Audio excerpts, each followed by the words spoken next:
Hi hello good morning welcome to Telugu TV news channel. ఈరోజు దినపత్రికలు వచ్చిన వార్తలను ఒకసారి విశ్లేషణ చేద్దాం. ప్రధానంగా ఆంధ్రజ్యోతి వచ్చినటువంటి బ్యానర్ రైటింగ్ వచ్చిన వార్తను ఒకసారి పరిశీలించినట్టే రఫేల్లో రాష్ట్రపతి అనే వార్త కనిపిస్తున్నది.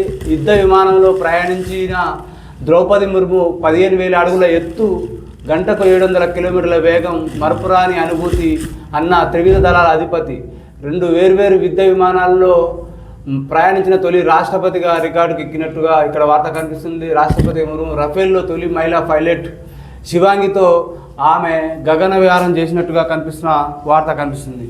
ఇదైతే యుద్ధ విమానంలో ప్రయాణించిన ద్రౌపది ముర్ము మరపురాని అనుభూతి అని త్రివిధ దళాల అధిపతిగా, ఎందుకైతే త్రివిధ దళాల అధిపతిగా రాష్ట్రపతి కొనసాగుతారు కాబట్టి ఆ వార్త బ్యానర్గా కనిపిస్తుంది. 2 వేర్వేరు యుద్ధ విమానంలో ప్రయాణించిన తొలి రాష్ట్రపతిగా రికార్డుకి ఎక్కిన వార్త ఇక్కడ చూడొచ్చు. ఇక మరో ప్రధానమైన వార్త మనం చూడొచ్చు, మోత అనే కూడా కనిపిస్తున్నది.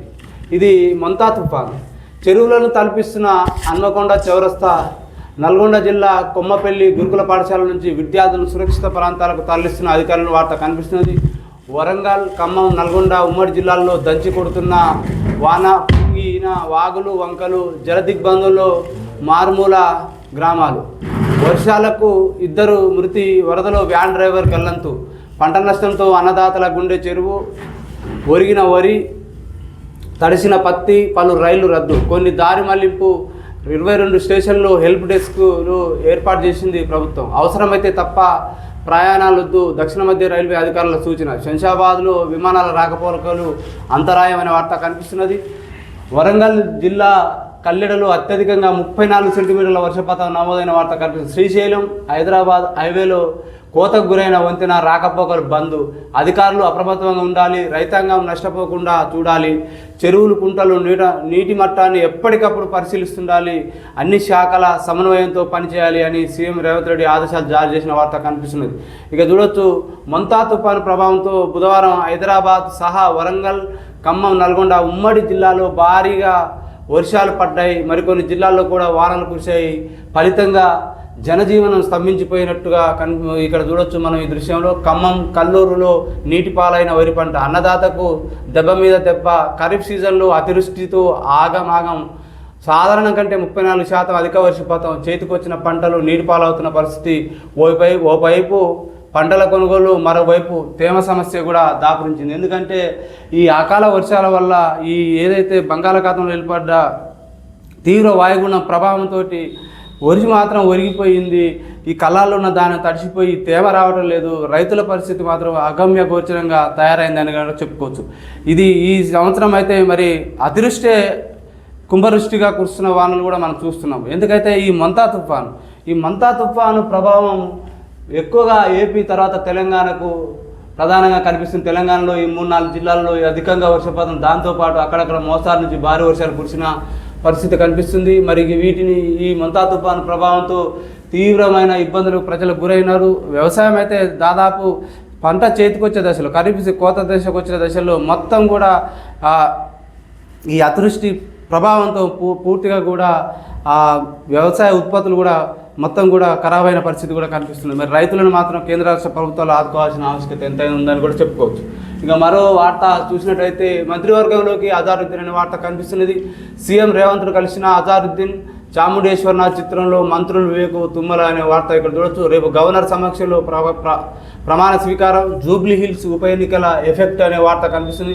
మైనార్టీ సంక్షేమం మరో శాఖ అప్పగించే అవకాశం. మరో 2 మంత్రి పదవులు డిసెంబర్లో భర్తీ అనే వార్త కనిపిస్తున్నది. ప్రస్తుతం ఏ చట్టసభలోనూ సభ్యుడు కానీ అజారుద్దీన్ 6 నెలల్లో అసెంబ్లీ లేదా మండలిలో సభ్యత్వం తప్పనిసరి. సీఎంను కలిసిన పలు మైనార్టీ సంఘాల నేతలు. ఉప ఎన్నికల్లో కాంగ్రెస్కు మద్దతు ఇచ్చినట్లు ప్రకటించిన వార్త కనిపిస్తున్నది. ఇక్కడ జూబ్లీహిల్స్ ఉప ఎన్నిక టీపీసీసీ కార్యనిర్వాహక అధ్యక్షుడు అజారుద్దీన్కు టీపీసీసీ కార్యనిర్వాహక అధ్యక్షుడు కలిసి వచ్చింది. ఆయనకు దానికంటే ముందుగానే ఆయన మంత్రి పదవి వరించింది. రాజ్భవన్లో శుక్రవారం ఉదయం గవర్నర్ జిష్ణుదేవ్ వర్మ అజారుద్దీన్ మంత్రిగా ప్రమాణ స్వీకారం చేయనున్నారు.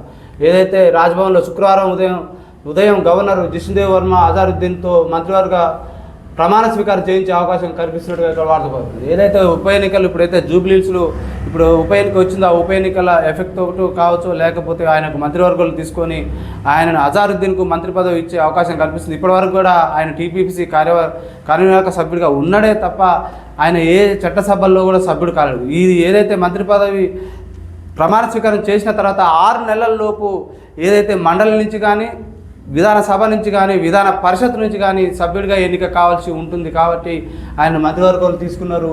మరి ఉప ఎన్నికల వేళ ఇక మరో ప్రధానమైన వార్త చూసినట్లయితే డ్రగ్స్పై బ్రెజిల్ యుద్ధం అనే వార్త కనిపిస్తుంది. మాదక ద్రవ్య మూటాపై పోలీసుల ఆపరేషన్ 132 మంది మూటా సభ్యులు హతం. డ్రగ్స్ మూటా జరిపిన డ్రోన్ల దాడిలో 4 పోలీసులు మృతి అని కనపడుతుంది. ఏదైతే డ్రగ్స్పై బ్రెజిల్ యుద్ధం ప్రకటించింది, డ్రోన్లతోటి ఏదైతే డ్రగ్స్ మాఫియాపై దాడులతో విరుచుకపడింది, అక్కడ 132 మందిని అంతమొందించింది. మళ్ళీ తిరిగి వాళ్ళు డ్రగ్స్ మూటా దాడిలో 4 పోలీసులు మృతి చెందిన వార్త కనిపిస్తుంది. డ్రగ్స్పై ప్రపంచ దేశంలో కూడా ఇది చాలా పెను ప్రమాదంగా మారింది. డ్రగ్స్ వల్ల ఎన్నో కుటుంబాలు చిన్నవినైపోయినాయి. యువత మాత్రం వారి శక్తి కూడా నిర్వీర్యం అయిపోతుంది. వాటిని కట్టడి చేయాల్సిన ఆవశ్యకత రాష్ట్ర కేంద్ర ప్రభుత్వాలపై ఉంది, దాంతోపాటు తల్లిదండ్రులపైన ఉంది. యువతలో మార్పు తీసుకురావాలంటే ఎలిమెంటరీ విద్యా స్థాయి నుంచే వారికి ప్రత్యేకంగా ఈ డ్రగ్స్ విషయంలో కావచ్చు, ఈ ట్రాఫిక్ నియంత్రణ విషయం, ట్రాఫిక్ రూల్స్ల విషయంలో కావచ్చు, పర్యావరణ కాపాడే విషయంలో ఎలిమెంటరీ స్థాయి విద్య నుంచే విద్యార్థులలో వాళ్ళకు సమూలమైన మార్పులు తీసుకొచ్చినట్లయితే భవిష్యత్తులో ఇలాంటి డ్రగ్స్ విషయంలో కావచ్చు, ఏదైతే పర్యావరణం కాపాడే విషయంలో కావచ్చు, దాంతోపాటు విద్యార్థులకు ఏదైతే చెడు అలవాట్ల వైపు మళ్ళకుండా ఉండడానికి ఈ ఎలిమెంటరీ స్థాయి విద్య నుంచే తోడ్పాటును అందిస్తే బాగుంటుందని కూడా ఆలోచన చేయాలి. సమాజంలో ఇప్పుడు ఈ డ్రగ్స్కు పెనుభూతంగా మారింది. దీనికి ఎడిక్ట్ అయ్యి ఎంతోమంది విద్యార్థులు వాళ్ళ జీవితాలే చిన్నభిన్నమైన పరిస్థితి మనం ఇటీవల వార్తల్లో కావచ్చు, ఇటీవల మనం చూస్తూనే ఉన్నాం, అవి జరుగుతూనే ఉన్నాయి. వాటిని కట్టడి చేయాల్సిన ఆవశ్యకత ఎంతైనా ఉందని కూడా చెప్పుకోవచ్చు. ఇక మరో ప్రధానమైన వార్త మనం చూస్తే వైద్య విద్యలో పీజీ చేసిన 50% మంది సర్జరీ చేయలేరనే వార్త కనిపిస్తుంది. శస్త్రచికిత్స చేయాలంటే తమకే నమ్మకం లేదంటున్న డాక్టర్లు అనే వార్త కనిపిస్తుంది. కౌన్సిలింగ్ సౌకర్యాలు లేవన్న 54% మంది, 70% ఫీజులకు నిర్దిష్ట 10,000, 62% మందికి స్టైపెండ్ ఆలస్యం, కొత్త వైద్య కాలేజీల్లో మౌలిక వసతులు లేమి, పైమా ఆర్ఎంఎస్ సర్వే సంచలన నివేదిక. దేశవ్యాప్తంగా 2,000 మందికి పైగా మెడికోలు డాక్టర్లతో సర్వే. ఎన్ఎంసీకి నివేదిక. తక్షణమే సంస్కరణలు చేపట్టాలని వినతి. ఒకప్పుడు ఎంబీబీఎస్ చేసిన డాక్టర్ సైతం పలు రకాల సర్జరీలు చేయగలిగేవారు. ఇప్పుడు పోస్ట్ గ్రాడ్యుయేట్ చేసిన కత్తి పట్టుకునేందుకు యువ వైద్యుల చేతులు వణుకుతున్నాయి. గైనకాలజీ చేసిన సిజేరియన్ చేయలేని దుస్థితిలో చాలామంది ఉంటున్నారని తాజా సర్వేలో వెల్లడింది. పీజీ చేసిన వైద్యులు 50.5% మంది సొంతంగా సర్జరీ చేసే విషయంలో తమకే నమ్మకం కలగట్లేదని సర్వేలో తేలినట్టుగా వాళ్ళ మధ్య. ఏదైతే గతంలో విద్యలో ఎంత ప్రామాణికంగా ఉండేది, విద్యలో ఎంత బలవంతమైన ఉండేది, మరి గతంలో ఎంబీబీఎస్ చేసిన వాళ్ళు ఎలాంటి సర్జరీలు చేసేదానికి కూడా ముందుకు వచ్చేవారు, చేసేవారు. ఇప్పుడున్న పీజీ చేసిన విద్యార్థులు కూడా సర్జరీ చేయాలంటే వణుకొస్తుందట. మరి 50% పైచిలుకు విద్యార్థులు భయపడుతున్నారట. మరి వైద్య విద్యలో విద్యా ప్రమాణాలు పెంచడంలో మరి ఎందుకు ఎక్కడ జాప్యం జరుగుతుంది? మరి అది వైద్య కళాశాలలు ఎందుకు అంత నిర్లక్ష్యం వహిస్తున్నారు? మరి అలాంటి విద్యార్థులు ఇక్కడ వచ్చి వైద్యం చేయాల్సిన పరిస్థితుల్లో ఉంటే మరి కాపాడేది అంటే వైద్యో నారాయణ అన్నారు. వైద్యుల్ని దేవునితో సమానం కొలిచిన మరి ఆ వైద్య విద్యార్థులే ఇప్పుడు సర్జరీ చేయలేని పరిస్థితుల్లో 50% ఉందని ఒక అధ్యయనంలో, ఒక సర్వేలో తేలింది. మరి సమాజం వీటిపైగా పునరాలోచించుకోవాలి. దాంతోపాటు కూడా ఏదైతే రాష్ట్ర ప్రభుత్వాలు కావచ్చు, కేంద్ర ప్రభుత్వాలు కావచ్చు, వైద్య కళాశాలల్లో తనిఖీలు చేపట్టి మరి ఎందుకు ఎక్కడ లోపింది, ప్రాక్టికల్ విషయంలో కావచ్చు, వాళ్ళకి అందించే స్టైపాండ్ విషయంలో కావచ్చు, వారి విద్య శస్త్రచికిత్సల నైపుణ్యంలో పెంపొందించే విషయంలో కావచ్చు ఎందుకు వెనకబడుతున్నారో వాళ్ళని రెక్టిఫై చేసుకొని ఇలాంటి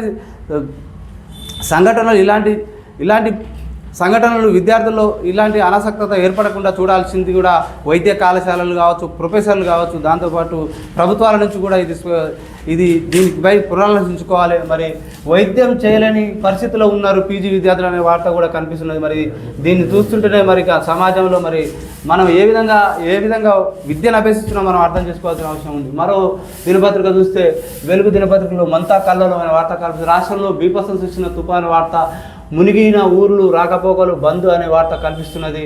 ఇక ఈ మంతా తుఫాను మాత్రం ఇది రాష్ట్రంలో మంతా తుఫాను బీభత్సం సూచన మంగళవారం అర్ధరాత్రి నుంచి భారీ వర్షాలతో ముంచెత్తిందనే వార్త కూడా కనిపిస్తుంది. మరో వార్త అలర్ట్గా ఉండండి అనే వార్త. తుఫాన్తో ప్రాణ ఆస్తి నష్టం జరగొద్దు అధికారులకు సీఎం రేవంత్ రెడ్డి ఆదేశాలు జారీ చేసినట్టుగా కనిపిస్తుంది. ఒడ్లు పత్తి తడవకుండా సెంటర్లను ఏర్పాటు చేయండి, లోతట్టు ప్రాంతాలను ప్రజలను సహాయక శిబిరాలకు తరలించాలనే వార్త కూడా కనిపిస్తున్నది. ఇక వైద్య ఆరోగ్య శాఖ తగినంత మందులు అందుబాటులో ఉంచుకోవాలి, అవసరమైన చోట వైద్య శిబిరాలను ఏర్పాటు చేయాలని కూడా ముఖ్యమంత్రి గారు సూచించిన వార్త ప్రధాన బ్యానర్ ఐటెం కనిపిస్తుంది. ఇక మరో వార్త చూసినట్టయితే వేలాది ఎకరాలు పంట నష్టం అని కనిపిస్తుంది. ఇక్కడ కూడా వరి కూడా ఒరిగిపోయి మొత్తం కూడా నీటి ఆర్పణం అయిపోయినట్టుగా నీళ్ల పాలు అయిపోయిన వార్త కనిపిస్తుంది. రైతులను ముంచిన మంతా తుఫాను, నేల వాలిన వరి, తడిసి ముద్దైన పత్తి, జాలు వారుతున్న మిరప, మురిగిపోతున్న సోయా, వరదల్లో కొట్టకపోతున్న ఒడ్లు మొక్కలనే వార్త కూడా కనిపిస్తుంది. రైతు అగమ్య గోచరమైంది ఆయన రైతు బతుకు కూడా. ఎందుకంటే 6 కాలాలు కష్టపడ్డ రైతుకు లాస్ట్కు పంట చేతికి వచ్చి అమ్ముకునే దశలో కన్నీరే మిగులుతున్నది. మరి రైతులను ఆదుకోవాల్సింది కేంద్ర రాష్ట్ర ప్రభుత్వాలు అనేవారు కూడా పదే మనం చెప్తూనే ఉన్నాం, వాళ్ళని ఆదుకోవాలి. రైతులు లేదే రాజ్యం లేదు. రైతు ఏడ్చిన ఏమంటారుగా రైతుని కన్నీరు పెట్టించిన పరిస్థితులు కూడా ఇప్పుడున్న మంతా తుఫాన్ ద్వారా ఈ బీభత్సం చూడొచ్చున్నాం. ఇక మరో ప్రధానమైన వార్త కనిపిస్తున్నది.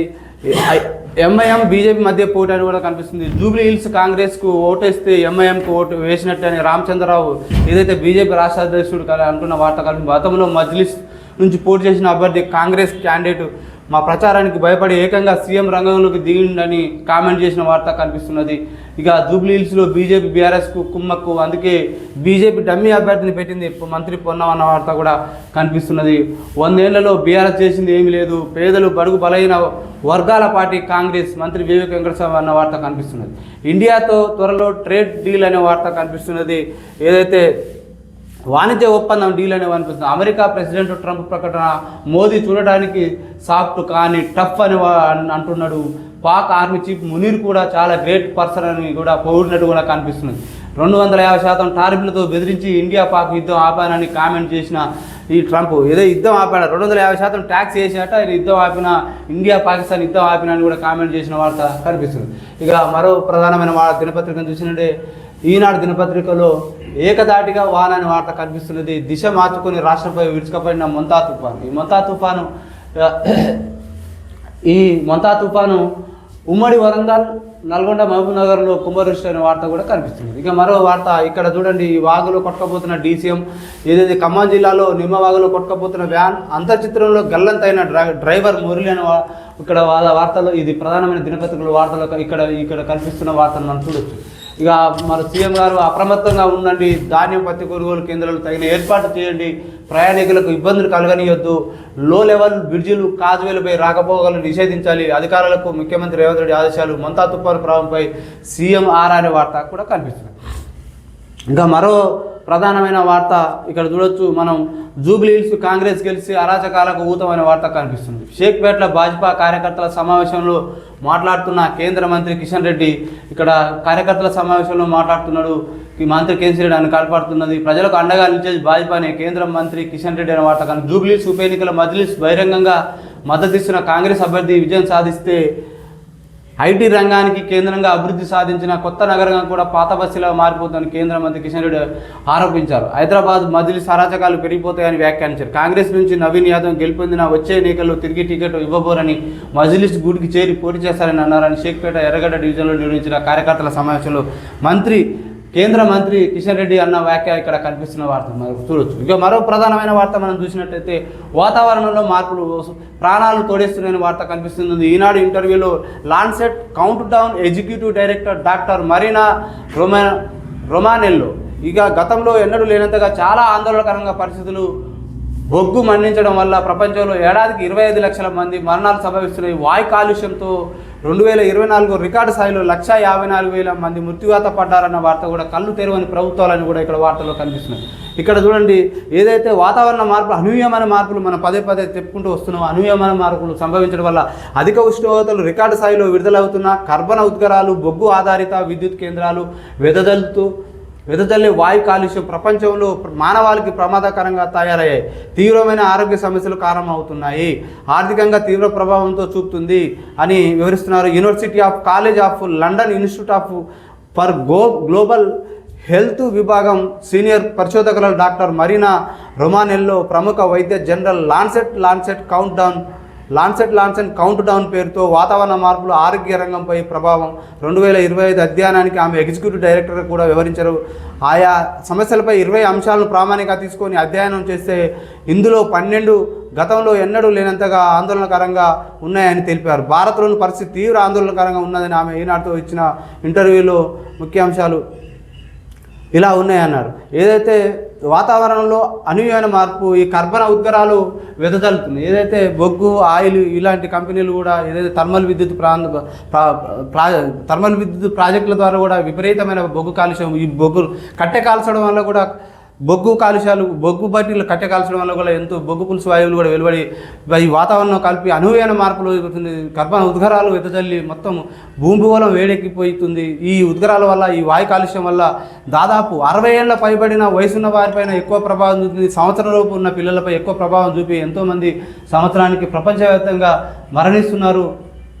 చాలామంది మరణిస్తున్నారు, అనారోగ్యాల పాలవుతున్నారు. వీటిని కట్టడి చేయాల్సింది ఫస్ట్ సమాజంలో అవేర్నెస్ రావాలి. ఎందుకు మనం జీవన ప్రమాణాలు పెరుగుతున్నాయి, టెక్నాలజీ పెరుగుతున్న కొద్దీ మనిషి డబ్బే ధ్యేయంగా పనిచేస్తుండే తప్ప మనిషి ఆరోగ్యాన్ని కాపాడుకోవడం విషయంలో కావచ్చు, మనిషి జీవన మనుగడ పెంపొందించుకునే విషయంలో కావచ్చు, భవిష్యత్ తరాలకు ఇక్కడ భూమిని అందించే వాతావరణం కావచ్చు, పంచభూతాలను అందించే విషయంలో కావచ్చు, మానవుడు ఇలాంటి ఏదైతే వాతావరణంలో కాలుష్యం చేస్తూ వెదజల్లుతున్న వాయువులు ఏదైతే బొగ్గు మండించడం వల్ల కావచ్చు, ఇంకా ఏదైతే గ్యాసు ఇలాంటి థర్మల్ విద్యుత్ ప్రాజెక్టుల వల్ల కావచ్చు వెదజల్లుతున్న వాయు కాలుష్యాన్ని కట్టడి చేయాల్సిన అవసరం ఉంది. వాటితోటి చాలా ప్రమాదం పొంచి ఉంది. ఇతనైనా రాష్ట్ర కేంద్ర ప్రభుత్వాలు గుర్తెరగాలి, సమాజం కూడా గుర్తెరిగి అలాంటివి ఏవైనా కూడా తగ్గించుకోవాలి. ఇంకోటి ఏంటంటే గ్రీన్ ఎకనామీ పెంపొందించడానికి బ్యాంకుల నుంచి రుణాలు కూడా అందట్లేవు.